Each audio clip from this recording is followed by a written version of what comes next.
Today we're here at the Manassas National Battlefield Park in Northern Virginia.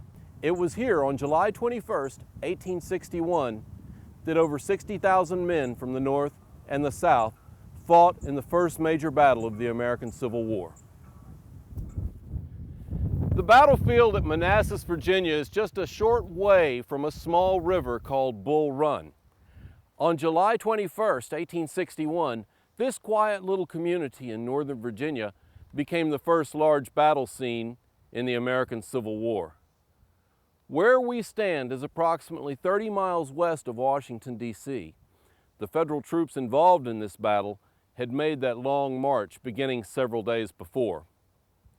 The general on the Union side, Irvin McDowell, had planned to swing around counterclockwise on the Confederate left, and at first McDowell's plan worked, but later in the day, the Southern Command under General Pierre-Gustave Touton-Beauregard had received reinforcements, and by late afternoon on July the 21st, the battle had begun to swing in favor of the rebel forces. General McDowell's plan had President Lincoln's full approval. The massive movement of 35,000 men was intended to serve as a crushing blow to the upstart Confederate force.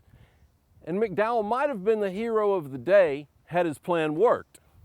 McDowell was a West Point graduate, class of 1838, who had been in the Mexican War. But each time he was to pitch battle at Manassas, first in July of 1861, and then later in August of 1862, his efforts would meet with failure.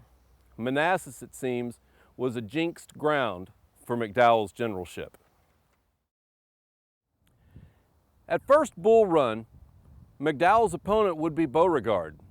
Beauregard was also a graduate of West Point and in the very same class as McDowell. P.G.T. Beauregard, a native of Louisiana, had been in charge of the force that secured Fort Sumter only 3 months prior to this action at Bull Run. Beauregard's task at Manassas was greatly mitigated by the arrival of reinforcements at a critical point during the battle, and also by the brave stand of Thomas Jackson with his troops on Henry House Hill.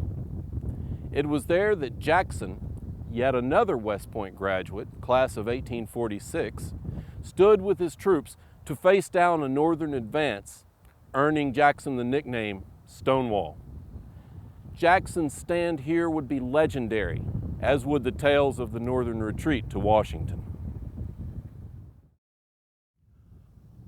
Walt Whitman, one of the great chroniclers of the American Civil War, would write of this retreat, calling it a horrible march of 20 miles, returning to Washington baffled, humiliated, and panic-struck. Whitman would go on to say, "Where are the vaunts and the proud boasts with which you went forth? Where are your banners and your bands of music and your ropes to bring back your prisoners? Well, there isn't a band playing, and there isn't a flag, but clings ashamed and lank to its staff." General McDowell's failure to secure an expeditious ending to a war that President Lincoln wanted to be wrapped up quickly was also McDowell's undoing. Within 1 week after McDowell's loss on this battlefield, President Lincoln replaced him with George McClellan.